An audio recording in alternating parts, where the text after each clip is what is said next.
गुन्हे शाखा घटक 2 भिवंडीची कामगिरी 45,50,000 रुपये किमतीच्या 500 रुपये दराच्या भारतीय चलनातील बनावट नोटा व बनावट नोटा तयार करण्याची साधनसामुग्री जप्त करून आरोपी अटक केलेबाबत गुन्हे शाखा घटक 2 भिवंडीचे वरिष्ठ पोलीस निरीक्षक जनार्दन सोनवणे यांना मिळालेल्या गुप्त बातमीमार्फत काही इसमे बनावट नोटा स्वतःच्या कब्जात बाळगून त्यांची खोट्या नोटांची अदलाबदल करण्याकामी कॅफे मखदुमियाजवळ औचित्यपाडा भिवंडी या ठिकाणी येणार आहेत। सदर प्राप्त बातमीच्या अनुषंगाने सदर ठिकाणी गुन्हे शाखा घटक 2 चे वरिष्ठ पोलीस निरीक्षक जनार्दन सोनवणे यांची सूचना व मार्गदर्शनाखाली सहाय्यक पोलीस निरीक्षक धनराज केदार व पोलीस पथकाने सापळा रचून सूरज तानाजी शेंडे, भरत वाडकू सासे, स्वप्नील जगदीश पाटील यांना दिनांक 3 मे 2025 रोजी ताब्यात घेण्यात आले। नमूद आरोपितांच्या ताब्यातून 30 लाख रुपये किमतीचे 500 रुपये दराच्या भारतीय चलनातील बनावट नोटा, एकूण 60 बंडले, त्यातील प्रत्येक बंडलमध्ये 100 नोटा अशा बनावट नोटा जप्त करण्यात आल्या आहेत। सरकारतर्फे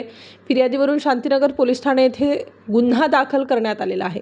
सदर गुन्ह्याच्या तपासात गुन्हे शाखा घटक 2 करीत असून घटकेतील या अटकेतील आरोपींकडे कौशल्यपूर्ण तपास करून सदरचा गुन्हा करण्यासाठी त्याच्यासोबत सहभागी साथीदारांची माहिती घेऊन रामदास शालिक दळवी, विजय सुदाम कर्णेकर उर्फ विकी, शेखर रामदास बत्तीन यांना अटक करण्यात आली। यातील अटक आरोपी रामदास शालिक दळवी यांच्याकडून निवेदन पंचनामाद्वारे नमूद आरोपींनी समान उद्देशाने आपसात संगनमत करून सावधनाका, तालुका भिवंडी, जिल्हा ठाणे या ठिकाणी बनावट नोटा छापण्यासाठी वापर केलेला लॅपटॉप, प्रिंटर, बनावट नोटांचे खऱ्या नोटांच्या मापात कटिंग करण्यासाठी वापरलेले कटर, नोटा छापण्यासाठी लागणारे बॉन्ड पेपर व 15,50,000 रुपयांचा बनावट नोटा इत्यादी साहित्य जप्त केले। नमूद पथकाने सदर गुन्ह्याच्या तपासात आतापर्यंत एकूण 45,50,000 रुपयांच्या बनावट नोटा जप्त केलेल्या आहेत।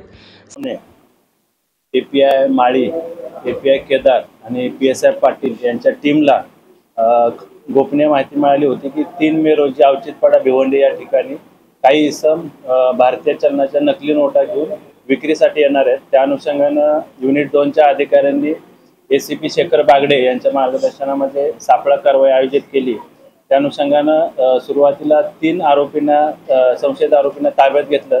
त्यांच्याकडे भारतीय चलनाच्या बनावट नोटा अंदाजे 30 लाखाच्या आपल्याला मिळून आल्या। त्या अनुषंगानं कायदेशीर कारवाई केली।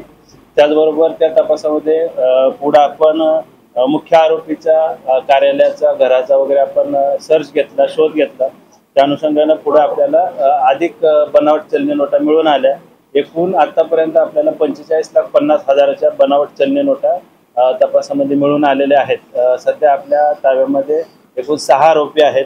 सूरज तानाजी शेंडे, भरत सासे, स्वप्नील पाटील, रामदास दळवी, विजय कर्णेकर, शेखर बत्तीन हे सर्व राहणारे भिवंडीतील आहेत। ते औचित्यपाडा येथे भारतीय चलनाच्या बनावट नोटा घेऊन येणार होते।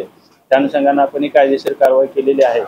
तपासामध्ये आपण हे सदरचे आरोपी हे बनावट नोटा कुठे छापत होते, कशा पद्धतीने ते छपाई करत होते, ते कुणाला विकणार होते किंवा या बनावट नोटांचा अजून कुठल्या दुसऱ्या गुन्ह्यामध्ये त्याचा वापर करणार होते का, या अनुषंगाने आपण अधिक तपास करत आहे।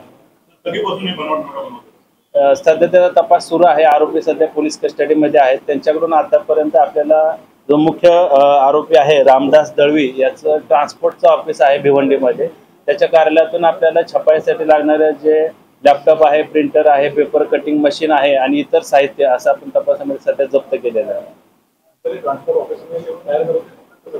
सध्या प्राथमिक चौकशीमध्ये ते ट्रान्सपोर्ट ऑफिसमध्ये हे साहित्य मिळालेलं आहे, परंतु ह्याचे मोठ्या प्रमाणामध्ये छपाई अजून कुठे ते करत होते का, त्या अनुषंगाने आपण त्यांचा पोलीस कस्टडीमध्ये अधिक तपास करत आहोत।